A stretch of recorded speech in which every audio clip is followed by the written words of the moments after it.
안녕하세요. 이츠맨의 한철준입니다. 자, 오늘 CQ 언박싱 두 번째 이야기, 8월 이야기 시작해 보도록 하겠습니다. CQ 언박싱은 매달 있었던 보안 이슈에 대해서 그 아젠다와 내용에 관련돼 가지고 캐주얼하게 풀어나가는 그런 라이브 방송입니다. 지난달부터 시작했고요. 오늘 두 번째 시간입니다. 많이 참석해 주셔서 감사하고요.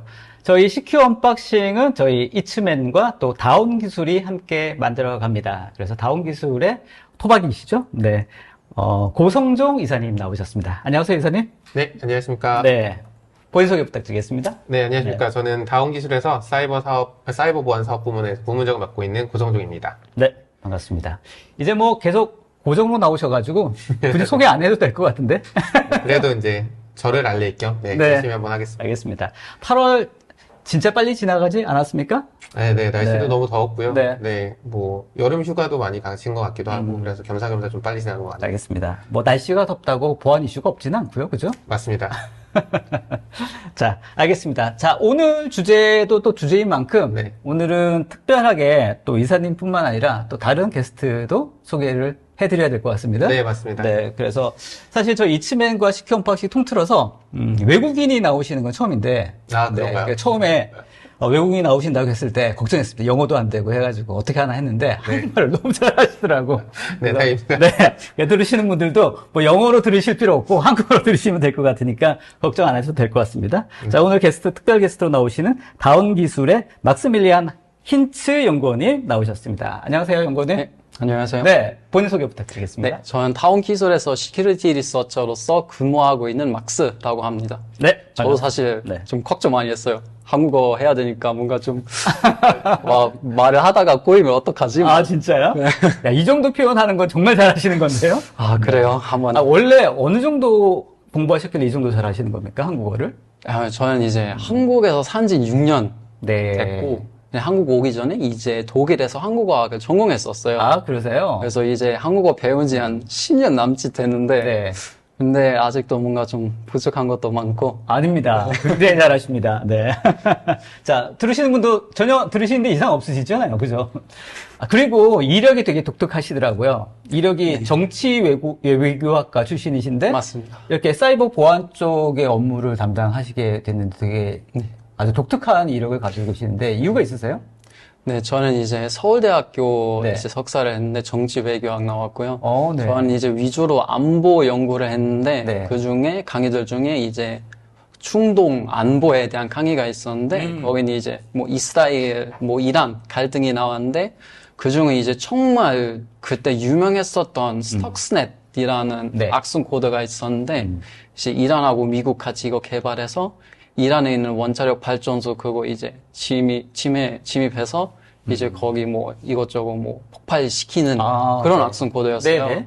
그래서 저는 그때 이거 진짜 가능해? 음. 그래서 그런 생각하고 네. 뭔가 좀 그냥 독학하고 싶어지는 마음이 그냥 갑자기 생겼어요. 그래서 진짜? 이거 한번 독학해봐야겠다. 독학을 해봐야겠다. 네. 네. 그래서 해보니까 너무 잘 맞고 보안이? 너무 잘 맞고 네. 재밌고 네. 뭔가 이제 지금 이제 여기 다운기술에서 고객사들 이제 뭔가 좀 안전하게 뭔가 좀 보호해줄 수 있는 되게 보람찬 그런 네. 일이어서 알겠습니다. 너무 좋은 것 같습니다. 알겠습니다.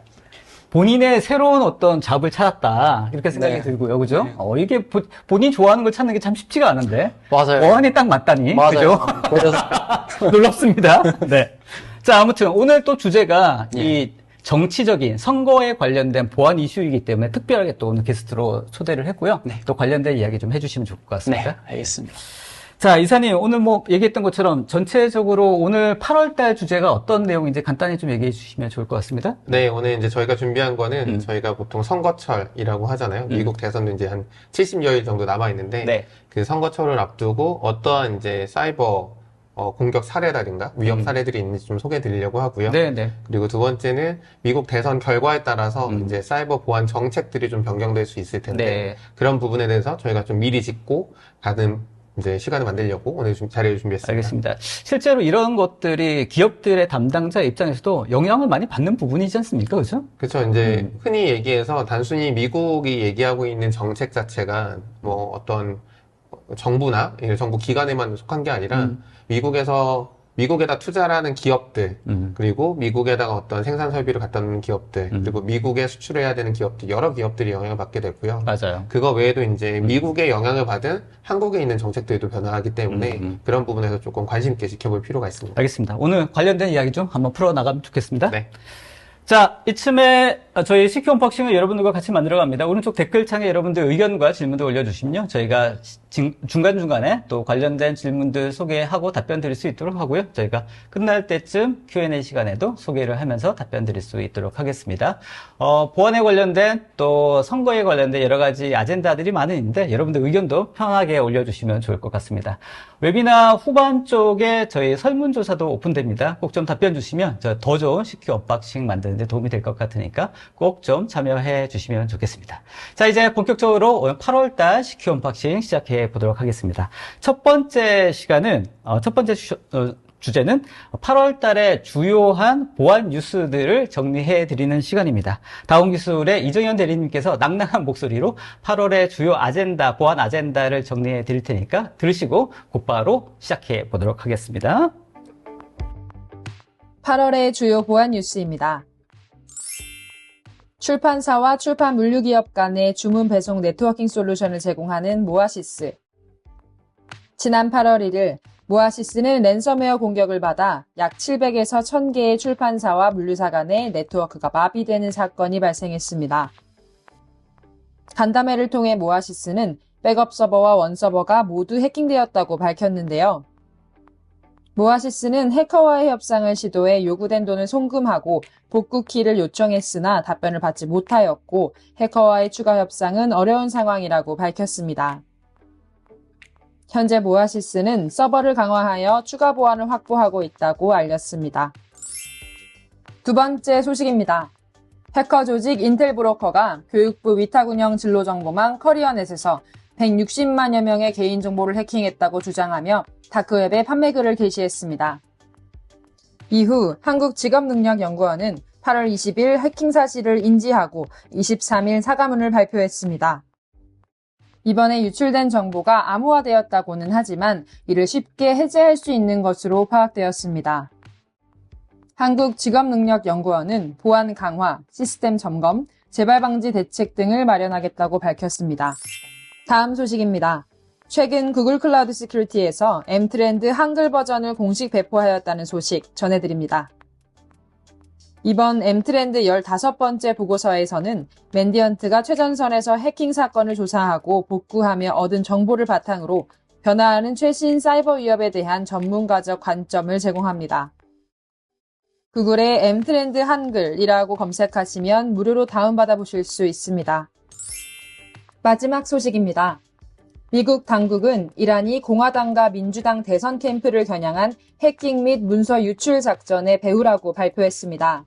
이란 해커들은 트럼프 캠프의 이메일과 문서를 해킹했으며 바이든 해리스 캠프에도 공격을 시도했지만 실패했습니다.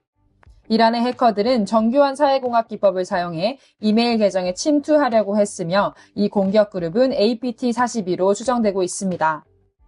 미 당국은 이란과 러시아는 과거에도 유사한 전술을 사용해 미국 선거에 영향을 미치려 해왔다고 강조했습니다. 이것으로 8월의 주요 보안 뉴스 마치겠습니다. 자, 이정현 대리님의 낭낭한 목소리로 보안 관련된 이슈를 정리를 해봤습니다. 저희 CQ 언박싱이 일단 연말까지 저희가 플레이돼 있는데 꼭 한번 스튜디오에 한번 모셔야 되겠습니다. 네. 한번 모셔야 될 것 같습니다. 알겠습니다. 자, 이제 첫 번째 아젠다는 우리 막스 연구원님의 순서이죠? 네. 어떤 내용입니까? 네. 그래서 저는 오늘 해킹 사건 2개 준비해봤는데, 네. 그냥 여기 이제 딱 동물을 보면 좀 어느 정도 어떤 국가 해킹 그룹인지 좀 알 수 있는데, 네. 왜냐면 이제 그 클라우드 스트라이크 있잖아요. 네네. 근데 클라우드 스트라이크는 동물 자주 이제 활용해서 이제 APT 그룹이 이제 이름을 좀 지어주더라고요. 아, 그래요? 그래서 러시아 같은 경우에는 항상 이렇게 곰, bear, 네. 그래서 뭐 fancy bear, 뭐 그렇군요. cozy bear, 뭐 그런 해킹 그룹들이 있고. 그 나라의 어떤 이미지가 딱 떠오르는 그 동물이 있군요. 맞아요. 그리고 고양이 뭡니까? 그건 이제 이란이에요. 아, 약간 그 그래요? 페르시아 느낌 좀 있는 알겠습니다. 그런. 네. 독일은 뭡니까? 없어요. 뭐 만들어봐야 될 것 같은데, 독일? 독일 비복? 해킹- 비복? 독일은 그냥 동물보다는 그냥 이렇게 막 맥주 하나 이렇게 엄청난 큰 거, 소시지나 그거 잘 어울릴 다음에 것 한번 같아요. 동물 한번 생각해 보십시오. 네, 알겠습니다. 알겠습니다. 그래서 첫 번째는 저기 네. 이제 그 APT28이라는 공개 그룹에 아무튼 대해서 지금 막스 연구원님께서 지금 말씀하실 게 실제로 그 전에 네. 그 대선이나 선거철에 어떤 해킹 공격들이 있는지를 한번 분석을 해보고 네. 이 내용들이 현재 24년도 지금 대선에도 어떤 영향이 있는지 어떤 네. 변화가 있는지 이런 것들 좀 설명해 주실 거잖아요. 맞습니다. 그래서 그거 들어가기 전에 일단 조금 더 좀 이야기 나눠야 할 게 주제 뭐냐면 왜 이란하고 러시아 이제 미국 선거 네. 타겟팅 하는지 네네. 먼저 좀 이야기 나누는 게 좋을 것 같은데 이제 이란 같은 경우에는 이제 이스라엘도 관심 많고 미국도 관심 많고 러시아도 마찬가지로 미국 정치에 되게 관심 많아요. 네. 왜냐면 이란은 이제 그 팔레스타인인 하마스 그리고 레바논에 있는 히즈볼라 프록시를 통해서 이제 전쟁하고 있는데 그러면 이제 러시아 같은 경우에는 이제 우크라이나에서 아직까지도 전쟁하고 있고. 있죠. 네. 그래서 이제 미국 대통령이 누가 되느냐에 따라 그 국가들 그 정책 그 스트래티지 전략이 아예 바뀔지도 몰라요. 네. 왜냐면 이제 트럼프는 좀 되게 터프한 사람인 걸로 좀 유명하고 네. 그리고 바이든은 사실 이란하고 러시아에겐 그렇게 막 터프한 이미지 그런 거 없었어요. 네. 그래서 충분히 이란하고 이제 러시아 생각에는 그래 만약에 트럼프가 대통령이 되면 우린 다시 좀 곤란해질 수도 있겠다. 그런 생각으로 이제 미국 선거 좀 공격하고 네. 가짜 뉴스 같은 거 퍼뜨리고 그래서 실제로 그러면 선거에 영향을 끼치기 위해서 맞습니다. 이란이라든지 또 뭐 러시아라든지 이런 데서 이런 실제적인 이런 공격을 맞습니다. 행하고 있는 거군요. 맞습니다. 자기 이익을 위해서 알겠습니다. 또는 이제 혼란 야기하기 위해서 그런 공격을 이제 주로 이제 알겠습니다. 그럼 진행하는데 2016년도에는 어떤 일이 있었는지 한번 살펴볼까요? 네, 알겠습니다. 여기는 이거 피싱 공격이었어요. 네. APT28은 이제 뭐 스피어 피싱하고 뭐 워터링 홀 공격 그런 걸로 이제 좀 유명하고 여기 보시다시피 이제 러시아 정보 중국 유닛 26165에 속하고요. 그래서 직접 이제 러시아 정부한테 이제 펀딩도 받고 그럼 이제 악성 코드 개발하고 이제 네. 공격도 진행하고 그럼 APT28이라고 하는 저 그룹은 실제로 그 러시아의 지원을 받아서 움직이는 그런 해킹 그 그룹인가요? APT 그룹들은 주로 이제 정부 밑에서 이제 해킹하고 네. 만약에 이제 블라디미르 푸틴이 우리 우크라이나에 대한 정보 인텔리전스 좀 필요하다. 네, 네, 어떻게 네. 좀 해줘. 네. 그럼 그 사람들은 알겠어. 그럼 우리 해킹하겠다. 그런 식으로 이제 운영되는데 정확한 목적이 있는 그런 공격이네요. 공격 그룹이네요. 그러면. 네. 그리고 이거 공격 그룹마다 이거 되게 다르기도 하고 네. 네.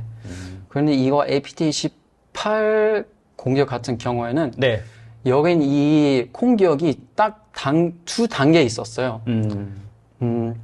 그리고 또 좀 먼저 이야기해야 되는 거는 여기 이제 미국 회사 PR Systems이라는 회사가 있는데 이제 이제 APT28 해킹 그룹 목표가 이제 이 PR Systems 이제 피싱 해서 거기 이제 그 로컬에 있는 그 선거 사무실 공격하는 게 이제 목표였어요. 네.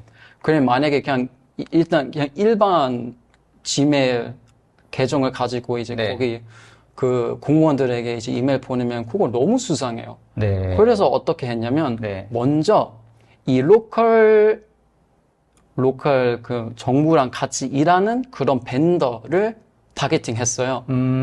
실제 정부기관보다 정부기관과 같이 일하고 있는 옆에 있는 서포트하는 그 곳을 맞아요. 먼저 공격했단 말씀이시죠? 덜 수상해 보이기 때문에 먼저 이 PR Systems이라는 회사를 공격했고 이 공격은 이제 2016년 8월이었어요. 근데 미국 선거는 원래 11월쯤 하잖아요. 네.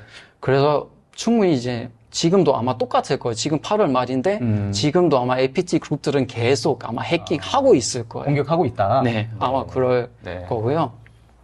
그래서 이 피싱 공격도 그냥 엄청 막 정교한 너무 막 어려운 뭐 그런 거 아니었고 네. 그냥 쿡을 사칭해서 여기 이 PR 시스템이라는 직원들에게 이제 이메일 보냈어요. 이제 뭐 예를 들어 뭐 구글 그 로그인 창 있잖아요. 네, 그래서 네. 이메일 주소 입력하고 그럼 뭐 비밀번호 입력하고 그래서 그런 피싱 공격이었어요. 근데 성공했어요. 네. 딱 계정 하나 성공했는데 네. 그럼 이제 첫 번째 목표는 이제 이뤄졌고 그럼 이제 그 다음 단계로 이제 넘어갔어요. 그래서 이제 이 PR 시스템스 이 벤더 그 지메일 그 계정을 하나 만들어서 이번에는 이제 이 로컬 그 선거 사무실이라는 공무원들을 이제 공격했어요. 근데 이번엔 이 PR 시스템 이게 보통 하나만 뚫려도 이게 다 가능한 거예요? 한 계정만 뚫려도 이런 것들이 다. 충분해요. 네. 딱 우리 보안 전문가들은 엔드포인트 몇만 개, 대기업 같은 경우 몇만 개 이제 보호해줘야 하는데 해커들은 그냥 딱 한 번만 성공하면 돼요. 그래서 막 쏟아놓고 그저 한 놈만 걸려라 이런 느낌이군요. 그쵸. 네. 결과적으로는 이제 공격자들은, 흔히 저희가 공세적으로 공격을 한다고 하는데, 한 번만 성공을 하면은 그거에 대한 성공이 일어나기 때문에, 이제 어쨌든 많은 시도를 하고, 한 번의 성공을 바라고, 네. 보안 담당자들, 이제 저희 같은 경우에는, 그걸 모두 다 막아야 되는 게 좀, 이제, 그러네요. 네, 비대칭적인 이제 결과나 이런 상황이죠. 약간 너무 비대칭적인데요, 진짜로. 네, 너무 비대칭적입니다. 그 중에서 하나만 성공해도 성공한 거니까. 그렇죠? 네. 네. 그러면 정말 어마어마하게 많은 공격들이 일어나겠네요, 실제. 맞습니다. 제가 다 파악하지 못하지만 이미 막아내는 것도 굉장히 많을 거고. 맞습니다. 네. 그래서 이제 이 다음 공격은 그럼 또 이제 10월 말 또 네. 이제 11월 초쯤 일어났는데 네. 여긴 이제 122명에게 이제 피싱 이메일을 보내고 네. 근데 여기 보냈던 그 워드 파일이었는데 네. 그냥 일반 그 비아 시스템에 대한 그런 이메일이었어요. 워드 네. 파일이었어요. 네. 근데 여기 워드 파일 안에 이제 악성 코드 아. 이제 있었어요. 네. 담겨 있었고 그래서 만약에 이제 공격자가 이제 워드 파일 열고 그럼 이제 그 편집 가능 이렇게 그 버튼을 누르면 네. 이제 이 악성 코드 그럼 이제 실행돼요. 네. 그럼 예를 들어 주로 뭐 파워쉘도 사용할 수 있고 네.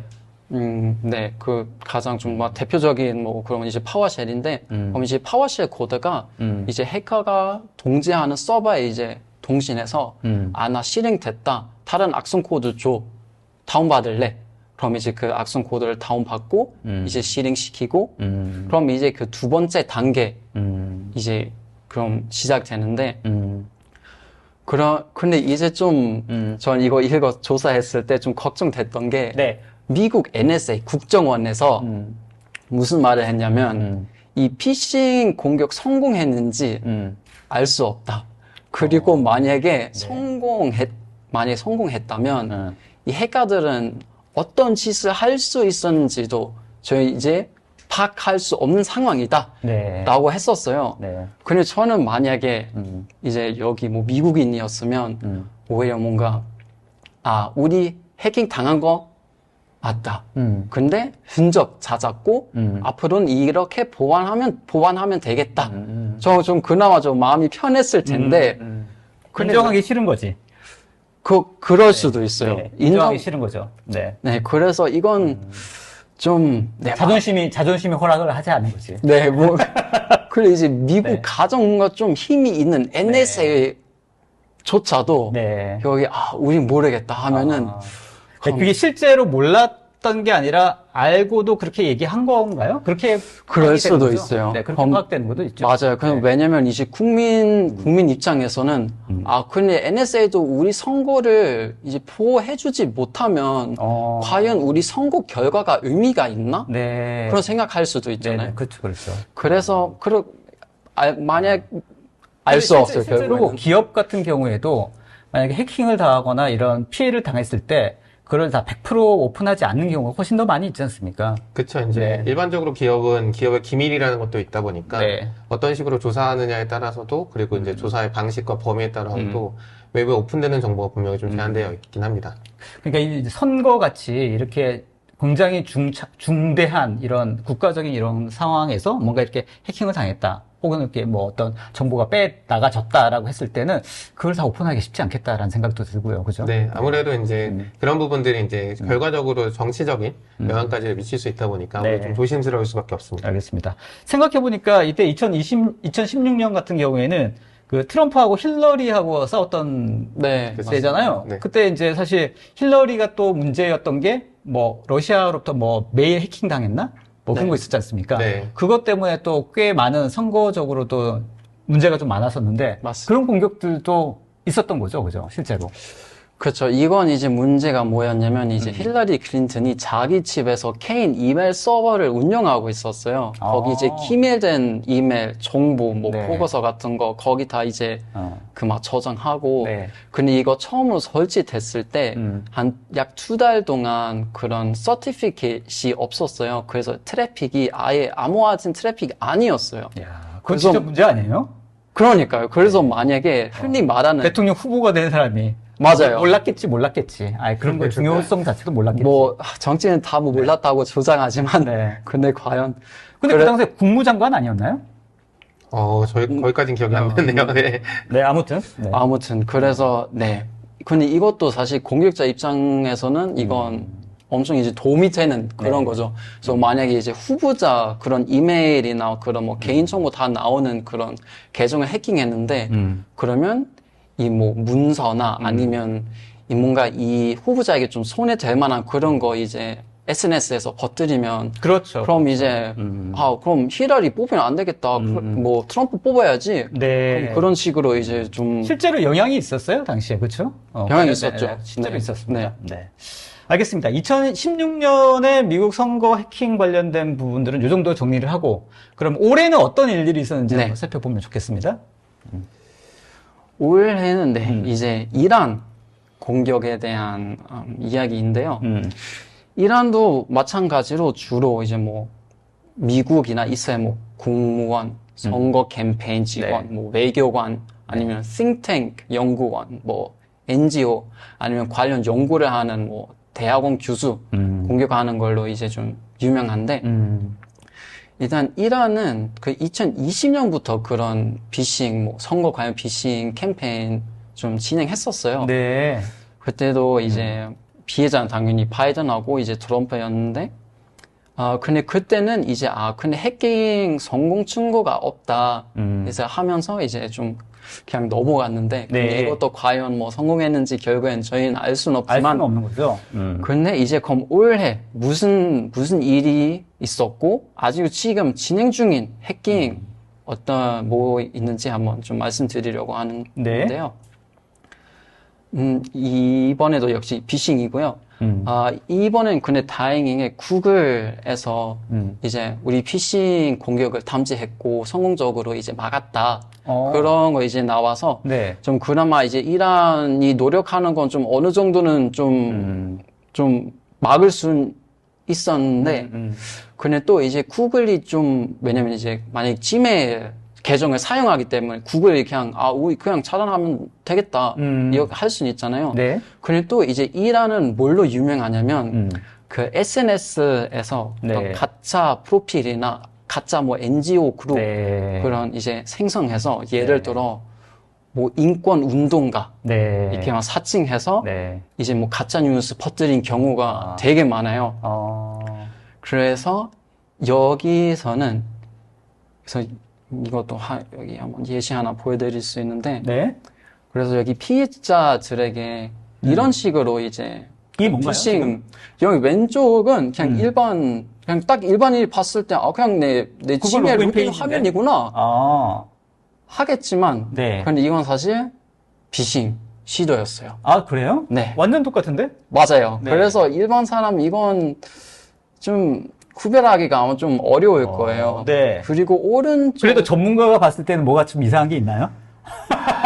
저기 화면 자체에서는 네. 특별하게 뭐가 보이지는 않는 것 같고 진짜요? 아마 네. 앞뒤로나 네. 혹은 저런 구글 마크 이런 것들이 이제 좀 해상도가 떨어진다든가 이런 식의 조금씩의 차이가 있을 겁니다. 예. 아니면 HTML 그 소스 코드 직접 확인했을 때 일반인들이 누가 그렇게까지 확인을 합니까? 그건 맞습니다. 아무튼 완전 네. 거의 똑같은 걸로 해서 본인의 지메일과 패스워드를 입력하게끔 만드는 거군요. 맞습니다. 그리고 오른쪽은 이건 좀 비슷한데 여기도 역시 이번에 구글 미츠 사용하는데 네. 그럼 여기도 이제 어느 정도 SNS에서 뭐 사람이랑 조금 친해진 다음에 근데 우리는 그런 인권에 대해서 조금 더 이야기하자. 구글 미츠에서 만나자.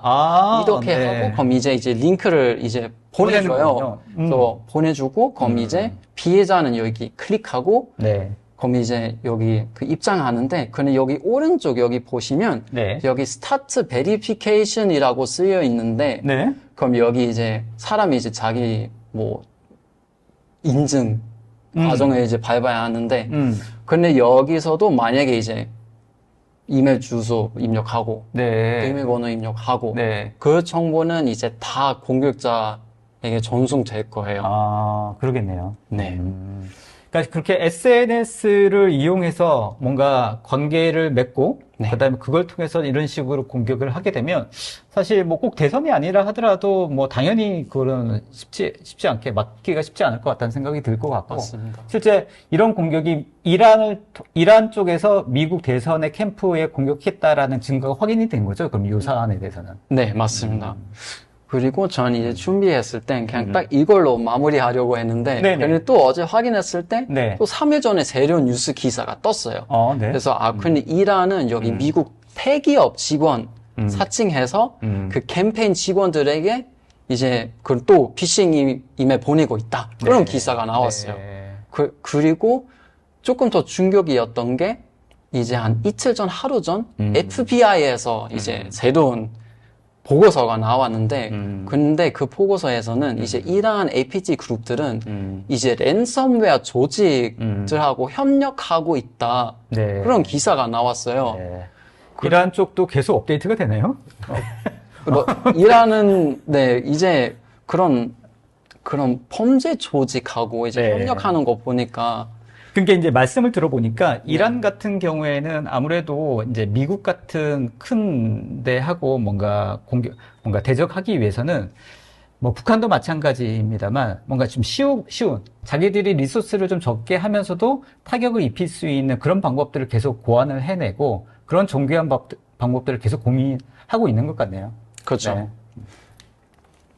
정교한 방법이라고 네. 하면은 전 이제 이런 질문 나올 것 같아서 뭐 네네. 인공지능 관련 여기 좀 살짝 좀 준비해 봤는데 네네. 왜냐면 이제 이란 같은 경우에는 그런 SNS 활동 되게 많이 하는 걸로 좀 유명해요. 이란이요? 뭐 러시아 APT보다는 네, 이란이. 네. 그래서 이제 그 딥페이크 있잖아요. 딥페이크. 네. 그럼 예를 들어 이제 딥페이크 같은 거 활용하고 예를 들어 뭐 이제 보이스피싱 같은 공격도 진행할 수 있겠죠. 그래서 예를 들어 이 트럼프 목소리 가지고 네네. 근데 우리 선거 캠페인 후원금 좀 주세요. 같이 네. Make America Great 네. Again 합시다. 네. 이런 식으로 이제 보이스피싱 해서 또 좀 공격할 수도 있고 현재 그런 것들이 지금 보이고 있나요? 그런 공격들이? 최근에 네. 뉴스가 하나 나온 게 있는데 지금 트럼프를 지지하는 이제 흔히 인플루언서라고 얘기하죠. 네. 인플루언서 계정들이 딥페이크로 만들어진 가짜 계정들이다라고 하는 계정들이 이제 좀 발견된 게 네. 뉴스가 나오고 있어요. 네. 이제 결과적으로 이제 어떻게 따지면 그런 걸 통해서 우리는 트럼프를 지지해라고 하는 것들이 네. 이제 실제 있는 사람인 것처럼 이제 그렇게 진행됐던 어떤 캠페인으로 하나 볼 수 봤어요. 있겠죠. 뉴스에도 봤어요. 네. 그런 것들이 지금 현재 많이 나오고 있고 딥페이크 기술이라든가 뭐 AI 기술들이 이제 그런 데 많이 사용되고 있는 거라고 생각하시면 될 것 같습니다. 알겠습니다. 그럼 실제 봤을 때 그러니까 2016년도나 2020년도의 어떤 대선의 이런 해커의 공격의 패턴과 비교했을 때 올해 조금 더 두드러지는 어떤 특징들이 뭐가 있을까요? 그러면 뭐 AI에 관련된 이런 뭐 네. 관련된 공격도 있겠지만 또 다른 어떤 특징들이 있을까요? 사실 거의 선거마다 매년 항상 똑같은 피싱이에요. 왜냐면 어떤 회사에 아무리 이제 저희는 EDR 제품 가지고 있다. 우리는 정보보안 전문가 몇백만 명 된다. 하더라도 사실 가장 어떤 기업의 가장 좀 취약한 부분이 항상 사람이에요. 네. 그래서 사람이 잘못하면 아무리 제품이 많고 아무리 좋아도 네. 아까 제가 말씀드린 것처럼 그냥 자기 개인정보 입력하면 그럼 사실 그냥 엿보이는 거죠. 끝이라고 네, 그냥 네, 할 수 네, 있겠죠. 네. 그래서 일단 사람이 가장 취약하기 때문에 되게, 피싱 되게 중요한 공격이- 포인트네요. 그러니까 뭔가 새로운 기술이라든지 공격과 방어에 대한 여러 가지 것들이 업데이트 된다 하더라도 네. 가장 취약한 부분은 결국은 사람의 어떤 심리라든지 맞습니다. 사회적인 그런 것들을 이용해서 공격하는 것들은 맞습니다. 뭐 8년 전이나 4년 전이나 지금이나 여전히 유효한 방법이다. 그렇죠. 그럼 진짜 근본적으로 어떻게 해결해야 되나요? 방법이 없나요? 뭐 저희가 가장 많이 하는 방법 중에 하나는 네. 교육이죠. 사람들을 아, 이제 네. 흔히 임직원들부터 해서 많이 교육을 시키고 네. 아니 근데 아까처럼 저렇게 똑같이 만들면 뭐 어떻게 해야 됩니까? 그런 부분들을 위해서 이제 보안 레이어도 다양하게 하고 있지만 일단 근본적으로 사람이 이제 어떤 의심스러운 예를 들어서 나한테 메일을 보낼 사람이 아닌데 나한테 메일을 왜 보냈을까? 그리고 나한테 메일을 보내던 사람이라도 혹시 조금 다른 정보를 요청한다든가 다른 형태의 이제 어떤 행동을 유도한다라고 하면은 의심스럽게 생각하는 이제 그런 것들이 필요할 수는 있을 것 같습니다. 알겠습니다. 아무튼 막스님이 지금 말씀하셨던 그런 포인트 굉장히 중요한 것 같고요. 자, 이제 그 선거철에 이렇게 관련된 여러 가지 공격들의 패턴들에 대해서 뭐 히스토리도 한번 살펴봤는데 뭐 앞으로 저희가 국내에도 또 여러 가지 선거철이 또 앞으로 계속 있거든요. 저희도 네. 대선은 조금 남아 있습니다만 네. 뭐 당겨질 수도 있어요.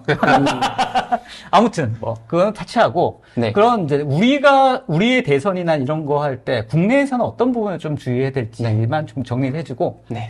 다음 세션 넘어갔으면 합니다. 맞습니다. 그래서 여기 이제 오른쪽 사진을 보시면 여기 북한 국기도 보이고 러시아 국기도 보여요. 네. 근데 연합군인가요? 맞아요. 이것도 최근에 기사가 나왔는데 네. 여기 북의 해커 8,400명 러와 악성 코드 공동 개발.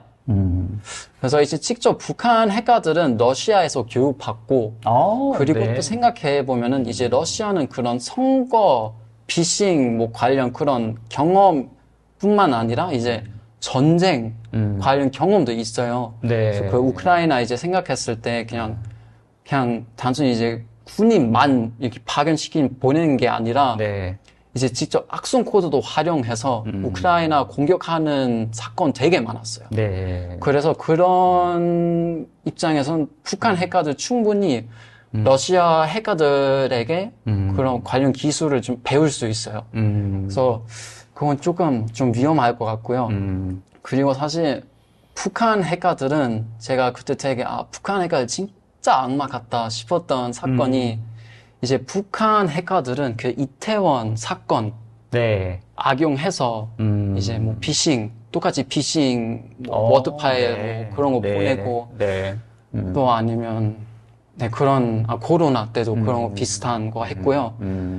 그래서 그런 거 참 너무 정말 악마 같지만 그러니까 지금 보면 이제 그 어떤 피싱 메일이라 하더라도 네. 국내 어떤 상황, 정치적인 어떤 상황들, 예민할 수 있는 그런 사회적인 이슈들을 건드려서 그렇게 네. 접근해 갈 수 있는 거군요. 네. 맞습니다. 어떻게 보면 이제 사람 좀 감정 뭔가 좀 그렇죠. 뭐 사실 이태원 참사 같은 경우에는 진짜 사람을 굉장히 많이 건드리는 건데 그런 거를 교모하게 포인트를 잡아서 공격을 하면 클릭을 하거나 뭔가 연결하거나 그렇게 될 가능성이 높죠, 그죠? 특히 이제 북한 같은 경우에는 그런 이슈들을 이용해서 어떤 문서로 전달한다든가 아니면은 본인들이 본인을 어떻게 따지면 소위 이제 포장하면서 이래서 북한에선 이런 걸로 또 공격한다더라 이러면서 또 그걸 문서로 만들어 던진다. 네. 여러 가지 이제 사회공학적 기법들을 많이 써요. 결과적으로 이제 사용자들이 그 메일을 클릭해서 문서를 좀 클릭할 수밖에 없게 만드는 알겠습니다. 좀 심리적인 것들을 많이 건듭니다. 아무래도 같은 같은 국어를 쓰니까 이런 공격이 훨씬 더 수월하지 않을까 이런 생각도 네. 들고요. 그죠? 그리고 지난번에 시큐 언박싱 그 레터를 통해서도 북한의 해커들이 실제 네. 그 미국 쪽에서 또 여러 가지 뭐죠? 그때 이제 위장 취업을 해서 위정 취업을 네. 해서 실제 그 북한의 그 해킹 능력이 꽤 높나 봅니다. 실제.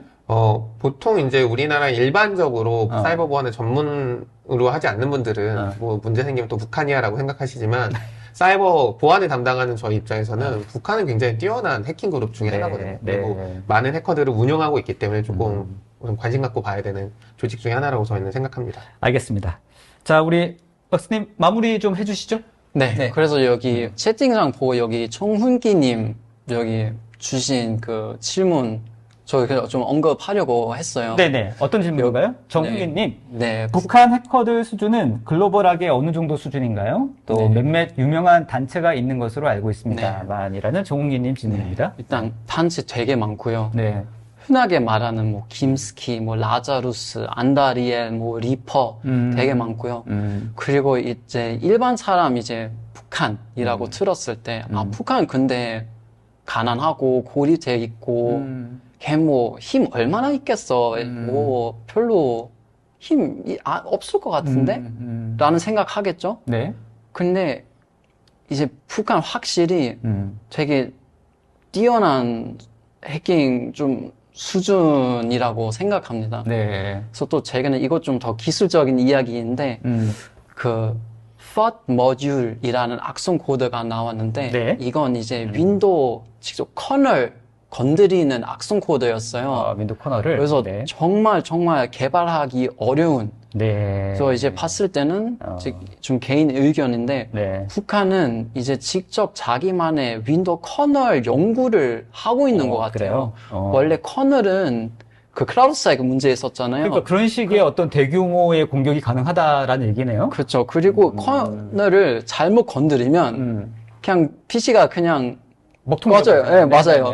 근데 일어나지 않도록 그럼 네. 이제 정말 뛰어난 좀 개발 수준 필요하거든요. 알겠습니다. 그래서 북한 확실히 좀 수준 되게 높다고 봅니다. 알겠습니다. 자, 그러면 지금까지 그 선거가 우리의 어떤 보안 관련된 부분에서 어떤 식의 영향이 있었는지 미국 대선을 중심으로 해가 좀 살펴봤고요. 이제 두 번째 아젠다를 한번 넘어가 봤으면 합니다. 네. 네. 두 번째 아젠다는 이사님께서 준비를 해주셨죠? 네. 네. 두 번째는 이제 해리스 그리고 트럼프가 당선됐을 때 어떠한 사이버 보안에 대한 전략이 변경되는지 이런 부분들을 좀 얘기 드리려고 합니다. 네. 일단 그 전에 이제 미국의 전통적인 사이버 전략을 좀 한번 봐야 될 것 같은데요. 요 내용 앞서서 좀 말씀 한번 드리면 미국은 기본적으로 사이버 보안을 안보라는 차원에서 좀 시작을 하고 있습니다. 근데 단순하게 그냥 사이버 보안이 아니라 사이버상에서 일어나는 어떤 공격들을 안보의 개념에서 좀 쳐다보는 게 강하고요.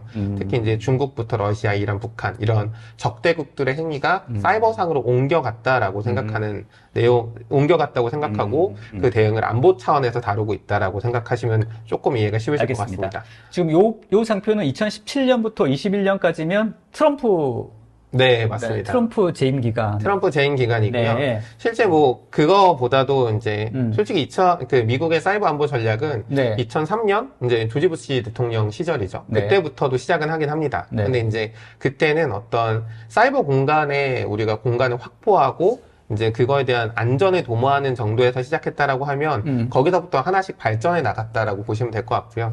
특히 이제 오바마 정부로 들어오면서 어떤 사이버 보안의 중요성들이 강조되고 흔히 저희가 얘기하는 억지력 이런 것들이 이제 좀 강조되는 시기였는데 그게 이제 조금 더 완성된 시기가 어떻게 따지면 트럼프 대통령 시기라고 보시면 될 것 같아요. 알겠습니다. 일을 많이 하셨네요, 트럼프. 그러니까 저희가 흔히 트럼프 대통령이라는 재임 시절의 기억을 생각하면 별로 일 안 한 것 같은데 네. 보시는 것처럼 여기 보이시는 것도 보이겠지만 굉장히 일을 그렇게 안 하진 않았습니다. 여러 가지 일은 많이 한 걸로 보이고요. 네네네. 이제 제가 오늘 정리해서 갖고 온 거는 실제 이제 대통령이 직접적으로 어떤 권한을 행사하는 행정명령 위주의 데이터들을 좀 갖고 왔습니다. 네, 실제 좋습니다. 이거 이후로도 이제 많은 어떤 입법 절차들이 거치겠지만 일단 행정명령을 통해서 실제 트럼프 대통령이 어떻게 사이버 보안을 생각하는지를 좀 생각해 볼 수 있도록 정보를 갖고 왔습니다. 네, 좋습니다. 근데 여기 보시는 것처럼 트럼프 대통령이 재임 시절에 많은 일들을 했습니다. 그런데 이 중에 조금 주요한 이벤트들만 제가 좀 말씀 먼저 드리려고 하는데요. 네. 첫 번째는 이제 어떤 연방 네트워크에 대해서 중요 인프라에 대한 사이버 보안의 강화에 대한 행정명령을 발효를 했습니다. 요 시기쯤에 이제 사이버 보안에 대한 어떤 인프라 보안에 대한 부분이 조금 강력해지긴 시작했던 시기라고 보시면 될 것 같고요. 그러면서 그 바로 이제 시작했던 것 중에 하나가 오바마 대통령의 어떤 정책 지침, PPD 20이라고 하는 정책 지침을 철회했는데, 이때부터 이제 조금 흔히 얘기하는 트럼프의 어떤 사이버 보안에 대한 개념이 조금 바뀌게 됩니다. PPD 20이라는 게 대략 어떤 내용인가요? 저거? 원래는 이제 그 오바마 대통령이 이제 만들어놨던 행정 지침의 여러 가지 내용들 중에 사이버 보안만 살펴보면, 사이버 보안 안에서 이제 우리가 공격을 당했을 때, 그럼 우리가 이제 공격을 흔히 얘기해서 되받아 줄 수 있는 네. 이런 부분들을 어느 정도 규정해 놓은 내용이라고 보시면 돼요. 네, 다만 기존부터 했었던 규정해 놓은 내용을 조금 정리하는 차원이고, 그리고 이제 그렇게 정리된 내용 중에 마지막 승인권자를 대통령이 아니라 흔히 얘기하는 국방부 장관 이런 식으로 이제 한 단계 낮춰놨습니다. 결과적으로 이제 국방부 장관이 대통령한테 그런 것들을 물어보지 않고 본인이 한다는 건 굉장히 어려운 일이잖아요. 네. 그렇기 때문에 이제 결과적으로 이제 그런 것들이 제대로 흔히 얘기하는 억지력이 동작하지 않는다라고 볼 수 있는데, 저걸 철회함으로써 실제 그리고 이제 저거에 대한 권한을 대통령으로 올리는 작업들을 수행을 했습니다. 그러면서 결과적으로 흔히 얘기해서 사이버 공간에서 어떤 사고가 났을 때, 우리가 공격을 받았을 때 그 공격을 대응하기 위해서 우리는 미사일도 쏠 수 있다라는 이제 형태로 이제 어떤 억지력을 이제 오프라인 공간까지 확장한 개념이 이제 저때부터 등장한다라고 보시면 될 것 같아요. 실제로 말씀하셨던 것처럼 이 사이버 안보를 진짜 보안과 관련돼서 굉장히 이제 긴밀하게 중요하게 바라보는 그런 관점으로 생각하면 되겠네요. 그렇죠. 이제 사이버 안보가 약간 사이버 보안이 결국엔 안보다. 그리고 그 안보라는 거는 우리의 국토 방어랑도 연결이 돼 있다라는 개념 안에서 지금 모든 개념들이 잡히게 됐다라고 보시면 될 것 같습니다. 알겠습니다. 이제 그러면서 이제 같이 나왔던 같이 나왔던 전략이 국가 사이버 안보 전략이고요. 그럼 국가 사이버 안보 전략에 이제 연결돼서 국방부의 사이버 안보 전략도 발표가 됩니다. 그래서 여기에서 이제 저희가 얘기할 수 있는 거는 이제 이전까지의 이제 억지력이라고 하면 흔히 얘기해서 우리가 공격을 했을 때 우리가 얻을 수 있는 이익이 적으면 공격하지 않을 거야 라고 하는 억지력에 기반을 했던 게, 이제는 공격을 하면 우리가 공격을 당할 수 있어, 혹은 공격을 하기 전에 우리가 어떤 공격을 당할 수 있어 라는 억지력이 좀 강해졌다라고 생각하시면 될 것 같아요. 그러면서 이제 전반적으로 이제 좀 사이버 보안에 대한 컨트롤 타워들이 여러 군데 흩어져 있던 것들을 사이버, 그리고 사이버 안보, 그리고 사이버 인프라에 대한 것들을 하나로 할 수 있는 시사라는 이제 기관을 이제 승격을 시키는 과정까지 이제 이렇게 이루어지게 됩니다. 결과적으로 이제 트럼프 대통령이 이제 재임 기간 중에 했던 것 중에 하나는 선제적 방어, 저희가 이제 디펜드 포워드라고 하는데, 어떠한 사이버 공간 안에서 일어나는 공격 행위도 우리가 안보 차원에서 다루고, 그 안보 차원에서 다루는 공격 행위 자체를 공격을 우리가 당하거나 당할 수 있다고 생각했을 때 억지하기 위한 어떠한 수단이든 쓰겠다라는 것들이 이제 트럼프 행정부 때 있었던 이야기라고 생각합니다. 그러니까 뭔가 적극적인 방어를 하겠다라는 의도로 보여지네요. 맞습니다. 이전에 이제 단순하게 그냥 너네가 공격했을 때 얻을 거 없어 해서 끝났으면 이제 공격하면 너네 피해 당할 수 있어 라는 개념으로 좀 바뀌었다라고 생각하시면 될 것 같아요. 이에는 이, 눈에는 눈. 약간 이런 느낌이네. 그죠? 네, 맞습니다. 알겠습니다. 네, 이제 그 다음에 이제 바이든 정부로 들어오면서 실제 뒤에도 제가 다시 한번 말씀드리겠지만 정책적으로 크게 변경되지 않았습니다. 대신에 이제 조금 달라진 부분 중에 하나가 앞서 이제 저희 막스 연구원이 얘기했던 내용들에서 보면 흔히 얘기하는 서드파티 회사들, 우리가 서플라이 체인이라고 하죠. 공급망 안에 있는 회사들을 혹은 그 안에 있는 어떤 기관들을 공격하고 그 기관이나 회사를 타고 우리가 다시 공격하는 이런 공급망에 대한 부분들이 문제가 있었습니다. 특히 이제 2021년, 2020년 그 사이에 흔히 콜로니얼 파이프라인 사건도 있었고요. 이런 공급망 이제 관련된 부분들이 많이 공격이 이루어지다 보니까 이런 이제 공급망에 대한 행정명령들, 공급망을 보호하기 위한 행정명령들이 많이 발효가 됐습니다. 그래서 어떻게 따지면은 이제 트럼프와 다르게 바이든 때는 어떤 공급망에 대한 조금 가시성 혹은 보호를 조금 더 목적으로 하고 전반적인 이제 사이버 보안들에 대한 리스크들이 개선됐다라고 보시는 게 하나일 것 같고요. 이게 뭐 말씀하신 걸 보니까 전반적인 이 IT 보안 환경 자체가 뭐 이렇게 아이솔레이션 되기보다는 계속 뭔가 네트워크로 연결돼 있고 클라우드 환경이 계속되고 정부 차원의 여러 가지 인프라도 그런 식으로 운영이 되다 보니까 이런 서드 파티와의 연결성이 계속 어떤 허점으로 보이는 부분 때문에 이런 것들을 더 강화할 수밖에 없다라는 것도 들리네요. 맞습니다. 그래서 이 내용들을 이제 같이 보셨을 때 느끼실 수 있는 것 중에 하나는 결국에 이제 사이버 보안이라는 개념, 그 안보라는 개념이 미국 안에서만큼은 뭐 민주당, 공화당 이렇게 색깔 논리로 나가는 게 아니라 하나의 큰 줄기에 의해서 어떤 보안이 강화되고 있거나 혹은 보안을 다루고 있다라고 보시면 될 것 같고요. 다만 현실적인 내용들, 예를 들어서 바이든 정부 때는 사이버 이제 공급망에 대한 부분들을 조금 더 주로 다루고 있었다라고 하면, 이전에는 이제 억지력에 대한 부분을 다루고 있던 현실적인 부분들이 조금 더 반영돼 있다라고 보시면 될 것 같습니다. 알겠습니다. 안보에 관한 하는 뭐 민주당, 공화당 할 거 없이 약간 일치된 목소리를 내고 있다 이렇게 생각도 드네요. 그러면. 네, 맞습니다. 네, 큰 그림에서는. 네, 결국에 이제 트럼프 시절, 이제 트럼프 재임 기간 중에 가장 이제 저희가 IT 인들 보완하신 분들이 가장 핫했던 내용 중에 하나가 하웨이가 이제 미국에서 그게 트럼프 시절이었군요. 네, 굉장히 좀 오래된 것 같긴 한데. 그러네요. 네, 하웨이가 이제 결과적으로 미국에서 어떤 퇴출당하는. 근데 이런 절차가 지금 바이든 정부에 와서는 틱톡이나 이제 흔히 얘기하는 중국에 있는 기업, 이제 소프트웨어 기업들로 넘어간 정도이거든요. 결과적으로 사이버 안보를 다루는 데 있어서 예전에는 인프라 쪽으로 지금 건드렸으면 지금 이제 개인 정보라든가 어떤 미국 국민의 이제 정보들을 다루고 있는 이런 쪽으로 이제 좀 넘어갔다라고 생각하시면 될 것 같고, 거기에 맞춰서 어떤 법안들이나 정책들이 계속 실행되고 있다라고 보시면 됩니다. 알겠습니다.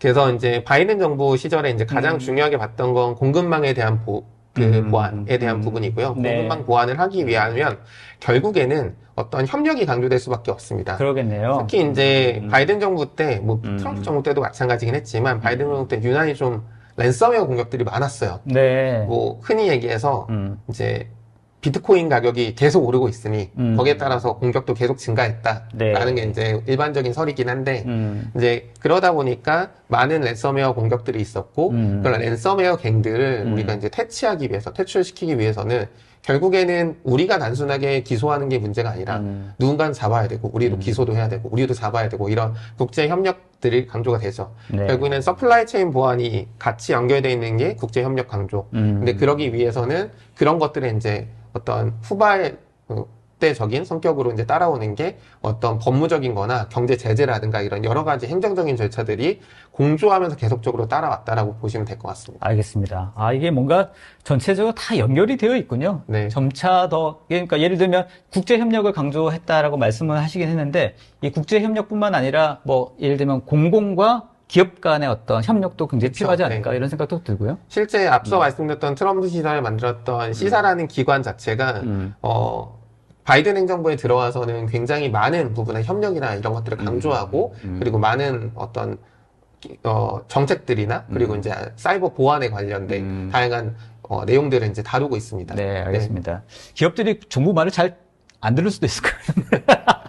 뭐 이제 미국이라는 존재 자체가 뭐 그러기엔 좀 쉽지 않으니까요. 그러니까요. 왜냐하면 이제 사실 이런 테크 기업들이 이제 규모가 원체 커져가지고, 네.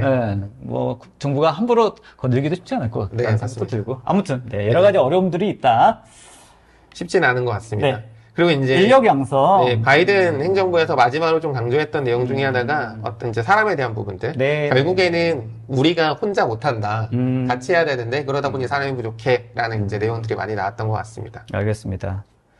이제 그러면 이제 각각 이제 해리스나 혹은 트럼프가 당선됐을 때 안보 정책이 어떻게 변하는지, 사이버 안보 정책이 어떻게 변하는지 좀 보면 네. 실제 이제 해리스는 이제 바이든 정부를 계승하는 입장이잖아요. 네. 그러다 보니까 세부 정책의 기조가 크게 변하지는 않을 것 같습니다. 지금 옆에서 보이시는 것처럼 다양한 이제 미국 정부 내 사이버 안보를 관장하고 혹은 다루고 있는 부서들이 있는데 네. 결국에는 백악관을 중심으로 뭉쳐져 있고 백악관 중심으로 하고 있는 어떤 특별한 이런 내용들이 바뀌진 않을 것 같다. 네. 다만 이제 어떤 적대국에 대한 사이버 공격 억지력이라든가 기존처럼 공급망에 대한 보완이라든가 협력을 강조하는 부분들은 계속적으로 아마 유지되지 않을까라고 생각이 됩니다. 알겠습니다.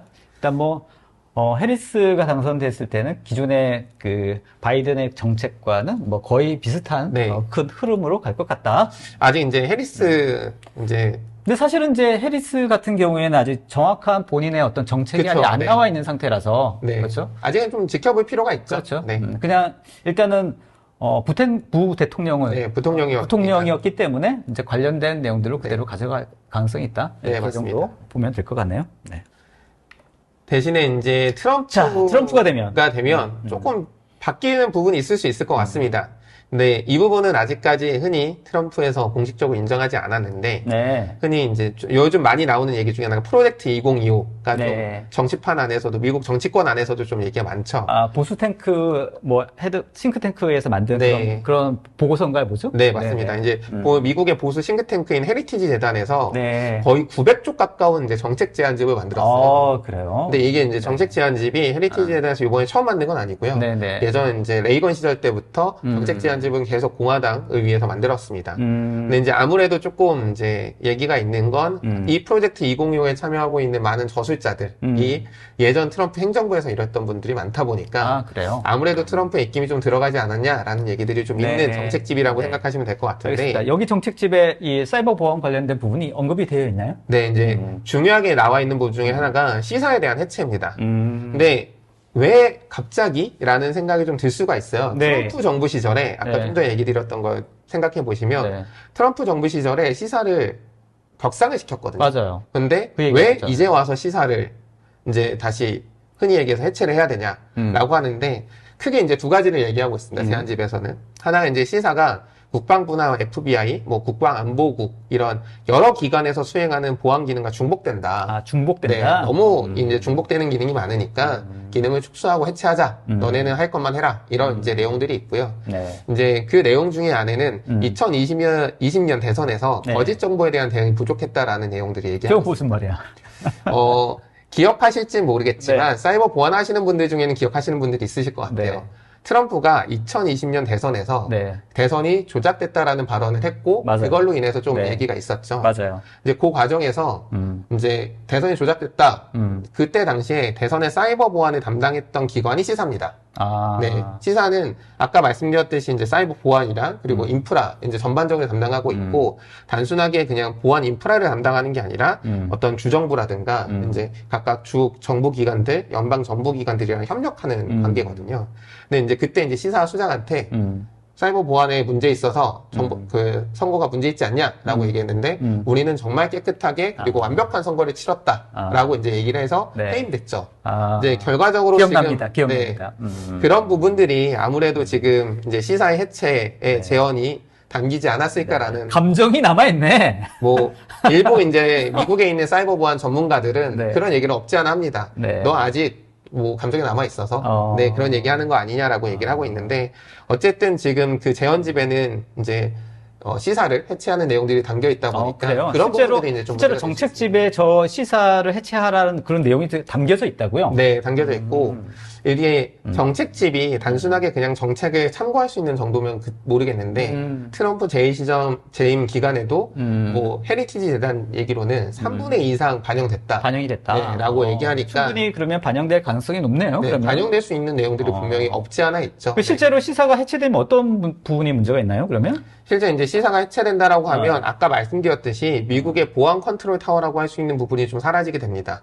각 기관으로 넘어가게 되는데 더군다나 이제 프로젝트 2025에서 제언하고 있기로는 이 시사회를 교통부로 배치하는 내용들로 얘기를 하고 있어요. 현재 시사 같은 경우에는 어떤 사이버 보안 이런 것들을 담당하다 보니까 교통부가 아니라 미국의 국토안보부의 담당이거든요. 국토안보부 소속으로 되어 있는데 이거를 흔히 교통만 담당하는 교통부로 옮기라고 하는 건 전문성이 떨어지고 아니 실제로 교통부에 배치하라고 되어 있다고요? 네, 제안서에? 그 제안서에는 그렇게 교통이랑 뭔 관련이 있다고? 뭐 정확히 왜 그런지는 이제 저도 그 전문 내용을 다 못 읽어봐서 네네네. 거의 한 900쪽이 되기 때문에 다 읽어보지 못했는데 그냥 느낌상은 좀 약간 언밸런스다 이런 생각이 드는데. 어떤 이제 내용들은 분명히 있을 겁니다. 네. 결과적으로는 이제 그런 안보 대응에 대한 문제점이 생길 수 있는 부분이 좀 있지 않을까라는 생각이 듭니다. 네, 알겠습니다. 네. 이런 정책의 변화가 느껴지기도 하고. 네, 결국에 이제 트럼프 자기 하고 싶은데 마음대로 하는 게 결국에는 조금 문제가 될 수 있다라는 게 이제 사이버 안보 그리고 사이버 보안하는 입장에서도 조금 관심 가지고 볼 수 있는 부분인 것 같습니다. 사실 저분은 어디로 튈지 잘 몰라가지고요. 네. 자, 그래서 그렇다면 우리는 저는 이제 한국 입장에서도 이제 한국에 있는 기업 담당자 입장에서도 찾아봐야 될 것들이 있습니다. 아까 이제 저희가 처음에도 말씀드렸듯이 사이버 보안이라는 게 사이버 안보라는 게 미국 입장에서 안보적으로 다루다 보니까 미국에 진출해 있는 기업들 그리고 미국에 있는 어떤 그 미국에 투자를 하는 기업들, 미국과 연관되어 있는 기업들은 아무래도 쳐다볼 수밖에 없는 부분이거든요. 이제 해리스가 당선이 된다고 하면 기존의 사이버 안보 정책이 그대로 유지될 가능성이 높기 때문에 이런 부분에서는 기존에 있던 전략들을 그대로 유지하는 것들이 가능할 것 같습니다. 오케이. 다만 이제 트럼프 같은 경우에는 시사가 해체되고 사이버 안보 전략이 변화하는 부분이 분명히 생길 수 있습니다. 네. 특히나 이제 시사가 해체되는 거에 따라서 미국의 이제 사이버 안보 그리고 보안의 프레임워크가 재정립될 가능성이 있기 때문에 이런 부분에 염두를 좀 둬야 되는 거고요. 그리고 이제 우리나라 정부 같은 경우에도 흔히 글로벌 사이버 보안의 어떤 기조들을 맞추기 위해서 미국의 사이버 안보 전략과 기조를 같이 한다던가 이런 부분들이 분명히 있는데 그런 부분에서 사이버 안보 전략이 변화가 된다는 부분이 생길 수 있기 때문에 그런 부분들을 관찰하면서 이제 중장기적인 플랜들을 구성해야 되는 게 필요할 것 같습니다. 알겠습니다. 자, 큰 정책에 또 변화가 있을 수도 있겠다 이런 생각도 들고요. 네. 네, 알겠습니다. 실제 지금 뭐 사진에서 보니까 둘 다 이렇게 환하게 웃고 계시는데 네. 요즘 상황이 이렇게 환하게 웃을 수 있는 상황은 아니실 것 같긴 한데. 양쪽 다 바쁘시더라고요. 네. 실제로 전 궁금해. 지금 70일 정도밖에 남지 않았잖아요. 네. 그러니까 실제 누가 선택되느냐에 따라서 실제 뭐 사이버 보안뿐만 아니라 모든 부분에서 많은 변화가 있을 것 같은데 그래서 저희 CQ 언박싱에서도 한번 투표를 한번 해볼까. 사실. 그래서 저희한테 선거권이 있지는 않지만 있진 않지만 한번 미리 한번 두 분의 의견 한번 들어보고 사이버 보안 입장에서 본인의 개인적인 의견으로 저희 이런 거까지 준비했거든요. 이런 거까지 준비해서 자 본인이 생각할 때 누가 당선될 것 같냐 사이버 보안의 입장에서 한번 하나 둘 셋 하면 들어보시면 좋겠습니다. 자 하나 둘 셋. 오, 둘 다, 둘 다 트럼프네요. 이유 뭡니까? 이유는요. 네네. 트럼프 이렇게 들고 얘기하 사실, 이거 정보보안 전문가 입장에서 보다는, 네. 이건 그냥 일반인 입장에선 봐야 될 것 같아요. 과연 이제, 네. 뭐, 몇 년 동안, 몇 개월 동안 이제, 네. 뭐, 예를 뭐, 장 볼 때 이제 뭐, 가격도 계속 올라가고, 그래서 그런 일반인 입장에서는, 네. 그냥 그 사람 정보 보안 굳이? 네. 나 지금 뭐. 뭔 얘기다? 네, 나 지금 완전 페이첵 투 페이첵 살고 네, 있는데, 뭐, 상 보는 것도 비싸고, 뭐 월세도 비싸고. 근데 이제, 트럼프는 이제, 이거 정말 답하기 어려운 질문인데. 그냥 개인적으로 한 가지만. 네, 그래서 한 가지만. 그럼 원래 사람들은 어떻게 투표하냐면, 이제 나는 이 4년 동안 나는 지금 더 살고 있는지, 네. 아니면 나 지금 4년보다 못 살고 있는지, 그렇죠. 그런 보고 이제 경제적인 결정하는데, 측면에서. 그렇죠. 그럼 이제 인플레이션이랑 뭐 난민 문제 그런 거 이제 중요해지는데, 그래서 저는 내 삶에 누가 더 도움이 되냐라고 네, 봤을 때는 그래서 저는 결국엔 트럼프가 조금 더 유리하지 않을까? 네, 알겠습니다. 그렇게 생각합니다. 이사님 어떻습니까? 이사님도 네, 트럼프를 들었는데 네. 저는 보통 제가 찍으면 반대로 가더라고요. 그게 뭐야? 네. 근데 일단 뭐 저도 마찬가지로 사이버 보안 입장에서라기보다는 이제 네. 미국 국민 입장에서는 아무래도 아직까지는 트럼프가 좀 높은 것 같긴 하고요. 네. 다만 이제 트럼프가 당선됐을 때 이제 네. 사이버 보안이든 네. 뭐 정책적이든 정치적이든 좀 네. 혼란이 많다 보니까 네. 제가 뽑은 거랑 좀 반대로 가면 좋지 않을까라는 생각도 하긴 합니다. 알겠습니다. 자, 아무튼 뭐 이거 재미고요. 나중에 저희가 이 11월이잖아요. 이거 네. 결과 보고 페널티를 드리든지 뭐 경품을 드리든지 뭐 네. 한번 해보도록 하겠습니다. 근데 둘 다 트럼프라서 그죠? 아무튼 흥미롭게 오늘 좀 진행을 해봤고요. 자, 오늘 질문들이 좀 올라왔습니다. 저희가 뭐 오늘 해야 될 내용들이 좀 많이 있어가지고 질문을 다 다루지는 않았는데 혹시 보시면서 몇 가지 정도만 답변 좀 드리면 네네. 좋지 않을까 싶습니다. 그리고 뭐 사전에 좀 말씀드립니다만 관련된 질문에 뭐 저희가 정답을 얘기하는 게 아니라 저희 의견을 말씀드리는 거니까 네. 이렇게 참조해 주시면 좋을 것 같습니다. 혹시 보시고 괜찮은 질문 있으면 말씀해 주십시오. 전 몇 개 있어요. 네. 어디? 아까부터 좀 보고 있었는데, 네네. 그냥 저희 다시 좀 인공지능에 대한 얘기를 해야 하지 않을까. 인공지능에 싶어요. 대한 얘기? 네네. 근데 이거는 이제 어떤 질문인가요? 질문 이름. 좀 AI 관련해서 워낙 좀 질문이 많아가지고. 네네. 일단 뭐 전반적인 내용을 한번 네, 답변해 그런 주시죠. AI가 어떻게 기술 활용에 대한 질문이었는데, 네. 그래서 여긴 이제 일단 좀 정의해야 될 것 같은 게, 이 AI 활용한 공격이란 게 뭔지. 먼저 정의해야 된다. 네, 그래서 사람들이 AI라고 하면은 어떤 사람 도움 없이 그냥 자기가 알아서 혼자 동작하고 막 생각도 하고 코드를 짜고 모든 뭐 보안 제품을 우회할 수 있고 그런 인공지능 공격 아직 없고 좀 먼 미래라고 생각해요. 그럼 좀 먼 미래고. 네, 그래서 아마 여기 개발자분들 계신지 모르겠지만 뭐 챗GPT나 이렇게 뭐 코파일럿 사용할 때 사실 버그가 되게 많아요. 네. 그래서 코드 알려주는데 사실 버그가 있어요. 그래서 결국엔 사람도 고쳐야 되고 다만 이제 아까 언급했지만 그나마 이제 AI 활용할 수 있는 거는 무조건 딥페이크일 거예요. 딥페이크 쪽에. 네. 네. 피싱이랑 또 이제 사람 감정을 뭔가 좀 자극 주는 네. 그런 딥페이크는 충분히 가능하고 앞으로 사실 저는- 요즘에 그 국내에서도 딥페이크 영상 때문에 또 문제가 좀 많이 네. 되고 있지 않습니까? 네, 네, 맞습니다. 관련된 부분으로 이게 뭐 개인의 피해뿐만 아니라 실제로 뭐 또 다양하게 뭐 어떤 기업의 보안 관련된 해킹으로도 또 이렇게 전환되지 않을까? 이런 부분도 충분히 있지 않을까? 그런 생각이 듭니다. 네, 맞습니다. 자, 또 다른 질문 혹시 보셨습니까, 이사님? 지금 제가 아까 봤던 것 중에 하나가, 네, 그 이용성님, 네. 위인가요? 밑에, 네, 밑에 있습니다. 아, 네. 네. 미국의 경우, 네, 이용성님 질문이고요. 미국의 경우 국방성 연구 프로젝트나 표준연구소 프로젝트 대부분이 학교나 기업에서 이루어지는데 이는 정치적 입장에 따른 보안 전략의 변화가 아닌 기업의 정책 변화 부분이 훨씬 더 크지 않을까요? 라고 하는 질문이에요. 네.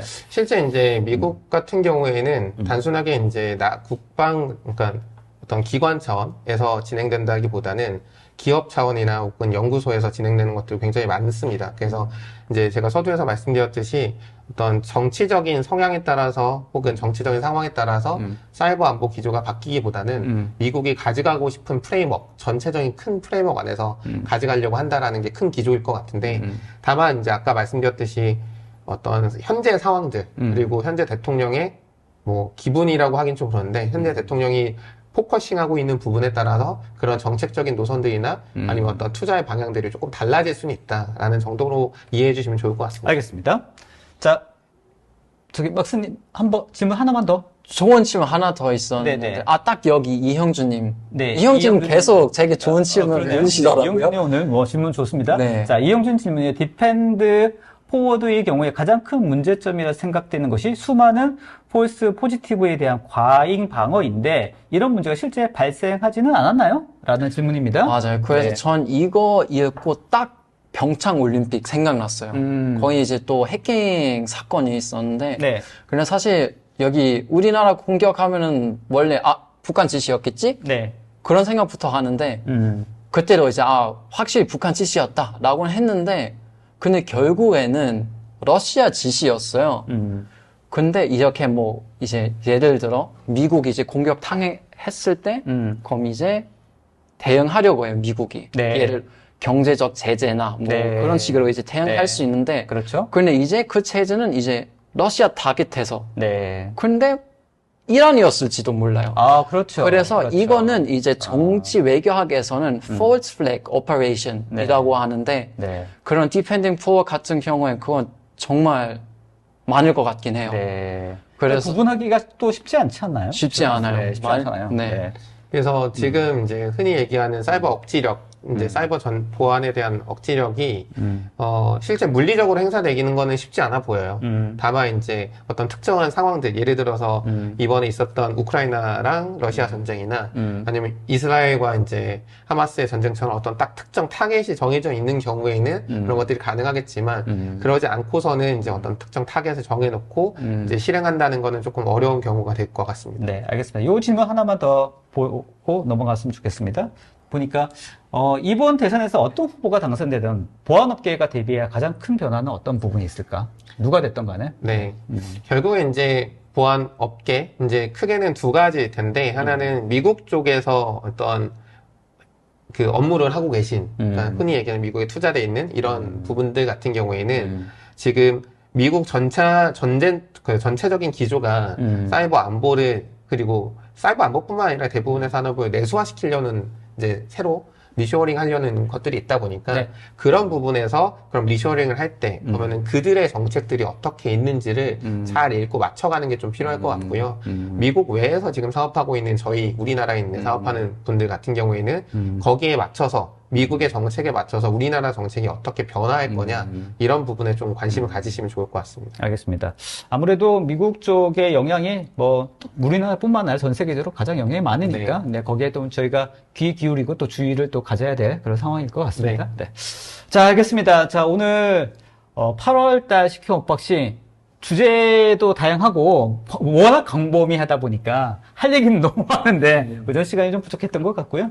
관련돼서 여러분께 이 선거가 또 미국의 현재 대선의 이런 상황들이 어떻게 사이버 보안에 영향이 있을지에 대해서 좀 같이 한번 고민해 볼 수 있는 시간이 되었으면 어땠을까 싶습니다. 네. 자, 9월 달에도 또 여러 가지 보안 관련 이벤트들이 있죠. 간단하게 소개하고 네. 마무리 좀 했으면 좋겠습니다. 회사님. 네, 9월 같은 경우에는 아무래도 8월달 휴가철이 끝나고 나서 그리고 이제 많은 분들이 내년을 준비하시다 보니까 다양한 이벤트들이 좀 준비되어 있는 것 같습니다. 그래서 네. 9월 4일부터 지금 27일까지 다양한 보안 행사들이 좀 준비되어 있는데요. 9월달 많이 있네요. 네, 이제 다운기술 같은 경우에는 구글 클라우드 시큐리티 파트너로서 이제 구글 디펜스 데이에 참석을 하고 있고요. 거기 가면 이사님 볼 수 있는 거예요? 아마 저는 못 보이고 갈 그래요? 건데 비싸신 분이군요. 아마 구글에 있는 다른 분들이 같이 해주실 것 같고 알겠습니다. 네, 지금 9월 10일부터 12일까지 사이버 서밋 코리아가 실제 저 행사 같은 경우는 국정원 주관으로 이루어지는 행사입니다. 네. 그래서 AI, 양자, 우주시대 이런 전반적인 글로벌 사이버 안보를 다루고 있는 만큼 네. 오늘 주제랑 연관돼 있는 내용들도 많이 있을 것 같으니까 네. 한번 관심 가지시면 좋을 것 같습니다. 알겠습니다. 요 장표 여러분들 좀 참조하셔가지고요. 여러분들 관심이 있는 그런 이벤트 참조하셔서 보안에 관련된 어떤 트렌드라든지 이런 부분들 같이 또 고민해 보시면 좋을 것 같습니다. 자, 이제 대략 마무리를 해야 될 시간일 것 같고요. 사실 저희가 이제 9월 달에도 또 준비가 되어 있지 않습니까? 네, 맞습니다. 9월 달에 또 저희 시크 언박싱 또 관련된 주제는 어떤 주제로 준비하고 계시나요? 네, 좀 전에 질문도 많이 주시고 오늘 막스 연구원님도 얘기해 주셨는데 AI 네, 네. 부분을 좀 준비했습니다. 그래서 네. AI가 사이버 보안에서 어떻게 활용되는지 아하. 그리고 실제 공격에 대한 부분이 사용되는지 이런 부분들 좀 다룰 건데요. 네, 네. 저희는 공격이 어떻게 일어나는지를 다룬다기보다는 네. 어떤 공격을 우리가 어떤 식으로 대응하는데 AI가 활용되고 있는지 이런 부분들을 좀 얘기해 보려고 합니다. 알겠습니다. 9월 27일입니다, 여러분. 9월 27일 금요일 날. 저희 매달 마지막 주 금요일 오후 2시니까요. 꼭 기억해 주시고요. 다음번 CQ 언박싱에는 보안에 관련된 부분, 특히 AI가 이 사이버 보안에 어떤 영향이 있을지에 대한 이야기 나눠볼 테니까 아마 흥미롭게 여러분들도 참여해 주시면 좋을 것 같습니다. 지금 온라인 설문조사도 오픈되어 있으니까요. 꼭 저 답변 주시면 좋을 것 같습니다. 자, 마지막으로 우리 막스 연구원님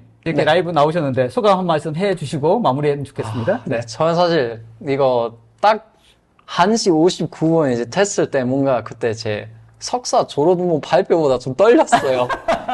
근데 해보니까 막상 이제 좀 티키타카 이제 뭐 하고 해서 다 사라졌어요. 그 긴장감. 그렇습니까? 그리고 여기 네네. 초원 질문도 네. 초원 질문 정말 많았어요. 네네. 그래서 다 답해드리고 싶었는데. 네네네. 근데 여기 만약에 9월 여기 4일 사이버 디펜스에 제가 가니까 만약에 네. 뭐 또 여기 가시는 분이 계시면서 그때 그쵸. 네, 좀 이야기 좀 더 화면 나누면 봤다고. 네. 네. 알겠습니다. 이야기 좀 더 나누면 될 것 같고 저는 너무 재밌었습니다. 알겠습니다. 자, 뭐 아무튼 오늘 뭐 처음이시고 또 저희 스튜디오에 또 외국분이랑 같이 이렇게 얘기했는데 뭐 외국분이라는 생각이 전혀 안 들어서요. 네. 그냥 뭐 같은 얼굴 좀 작고 하얗고 키 좀 크고 몸 좀 좋은 그런 한국분이다 이런 생각이 좀 들어서 네, 아주 반갑고 흥미로웠습니다. 자, 오늘 끝까지 참여해 주신 여러분 감사합니다. 지금 설문조사 오픈되어 있으니까 끝까지 좀 해 주시고요. 여러분들 8월이 벌써 다 갔습니다. 네. 엄청 더웠는데 조금 저희가 그리고 시간이 좀 지났는데 양해해 주시기 바라고요. 8월 잘 마무리하시고요. 9월 아주 힘차게 출발하시고 9월 마지막 주 금요일 또 CQ 언박싱에서도 또 인사드리도록 하겠습니다. 그리고 저희 댓글창에 보면 저희 CQ 톡톡 뉴스레터 구독하기 있습니다. 관련된 저희 새로운 다양한 보안 정보들 뉴스레터로 많이 발간하고 있으니까요. CQ 톡톡 뉴스레터도 꼭 구독해 주시면 좋겠습니다. 자, 끝까지 참여해 주신 여러분 감사합니다. 좋은 오후 보내시고요. 주말입니다. 잘 보내시고 다음 기회에 또 저희 CQ 언박싱 인사드리도록 하겠습니다. 자, 두 분 수고하셨습니다. 네, 수고하셨습니다. 수고하셨습니다.